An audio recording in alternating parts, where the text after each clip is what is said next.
high desert, an area near Dreamland.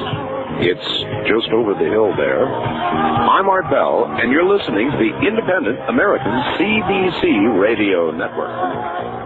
My guest is Jim Keith, and he wrote Casebook on the Men in Black. It is creepy. And Jim, I'm going to steal one more minute. We've got, this is radio. We've got a lot of time. Okay. And I'm going to ask you about how you collected your stories, but I'm going to give you one that just burned through my fax machine. Okay. I think you'll find it interesting. Here we go. Art, I've got to tell you about a Men in Black experience that I had a year ago after an art show I presented called Stranger Than Outer Space. It was at the Vancouver Planetarium and presented 50 artists. The theme, in general, was space, but the topic seemed to lean toward UFO abduction.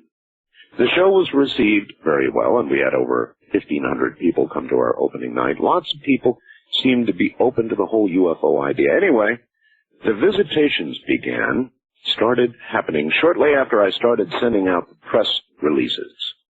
Jody, my girlfriend, woke up frequently seeing tall, black figures in the room looking down on her.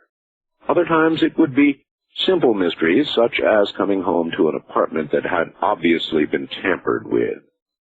Things like windows being opened in the dead of winter when we were away, furniture moving about. I didn't believe it at first. I didn't want to think that someone was messing with my private life. We had the show. It went well. I was enjoying my time off from organizing and painting the following evening. Jody called me from across the room and told me to come have a look at this.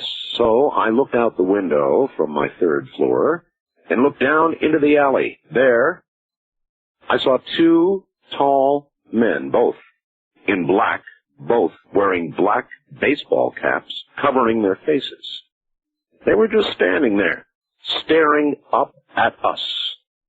I stood there for quite a while, having the eerie feeling that I was being scanned. At one point, I nervously waved at them as to sort of pinch myself.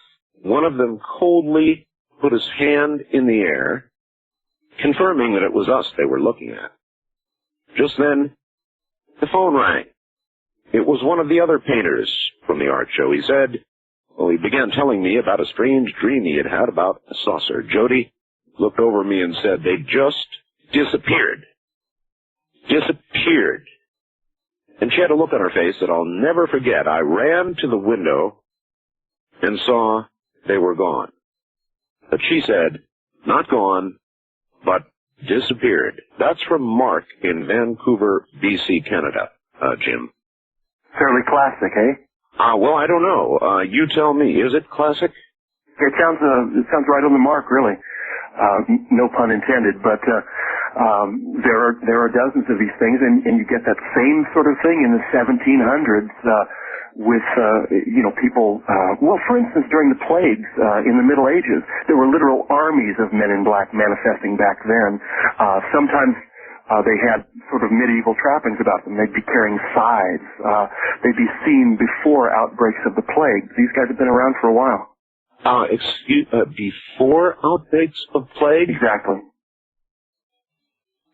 Would you then jump to the conclusion that they might have been the source?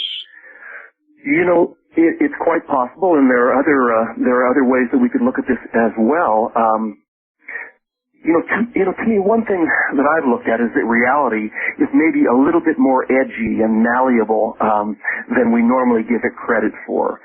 And I'm thinking that the Men in Black and perhaps a lot of other paranormal circumstances manifest as a reaction to trauma. And my guess is that probably the days of the plague in the Middle Ages were pretty traumatic. Oh, yes. But in a way, I think that we may externalize and really shape the horror of a UFO encounter or of a plague encounter or of a death encounter into a true and a real exterior event that takes place. Now, I'm not saying it's not real, and I'm not saying that this is an hallucination, but I think that exterior reality reflects far more our interior reality, and particularly our reality of trauma, than we imagine. Huh. Dan in Lexington, Kentucky would like to know, have you ever heard of, and it follows, women in black? Has there ever been a case of a woman in black? Off the top of my head, I only recollect one case, and that was during the Mothman encounters back in 66 and 67, which is a wild set of events that I'd love to go into. Go into it. Okay. In West Virginia, particularly a town called Point Pleasant, in 66 and 67, there were literally dozens of sightings of UFOs. There were giant birds, winged humanoids, cattle mutilations, and lots of MIB, lots of men in black. And my sense is there was an original paranormal element to that, but then it started to snowball. For instance, John Keel, the main investigator of Mothman, who wrote a book about it, had a background in military intelligence. You know what? I really don't know. There was a Mothman cartoon or something, but you're telling me about something that occurred. Who or what was Mothman?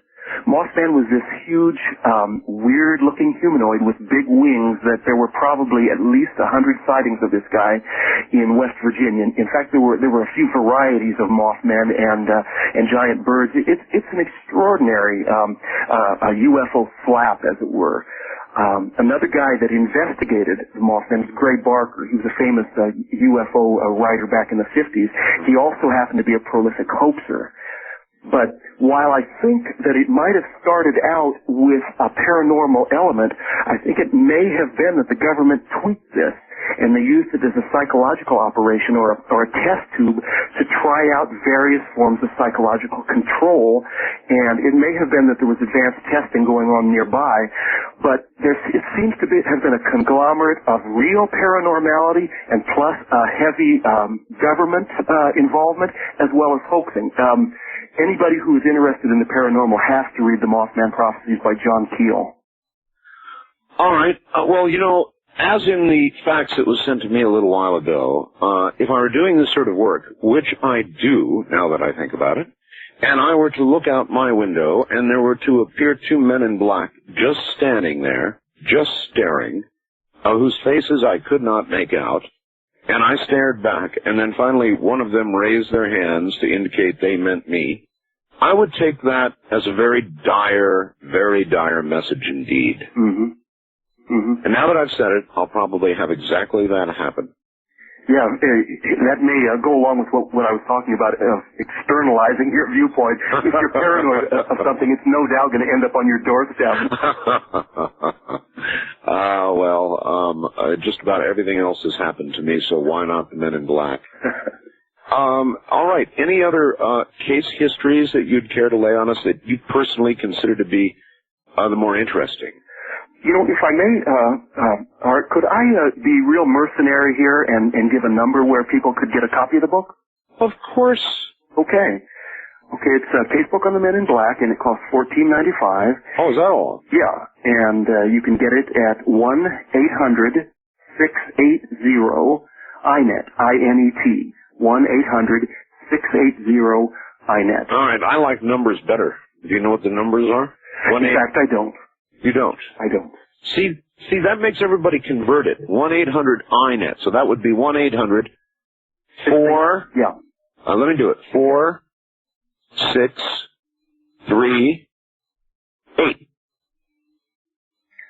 Better thee than me, because I would have taken 5 minutes figuring it out. Well, I've got an old-fashioned phone here. You see, that's the problem. You know, a lot of the new phones...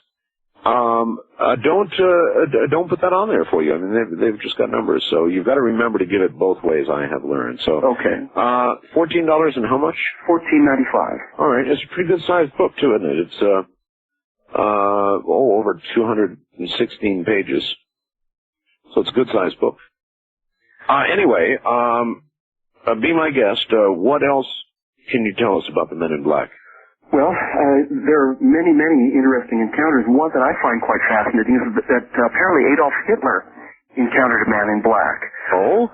According to a Governor Roschning of Danzig, Germany, who knew Hitler early in his career, Hitler would wake up night screaming that he had seen these people dressed in black and that they were the new men and that they were intrepid and cruel and that they horrified him, but that this was the future. And as to whether that's a real Man in Black story, whether it was a real paranormal encounter or just a case of Hitler having the DTs, I really don't know, but I found it interesting. All right, well, that's Germany, harder to trace. What about here? What about President Kennedy's assassination? Well, you know, there are a lot of Men in Black occurrences that are centered around the Kennedy assassination. Apparently.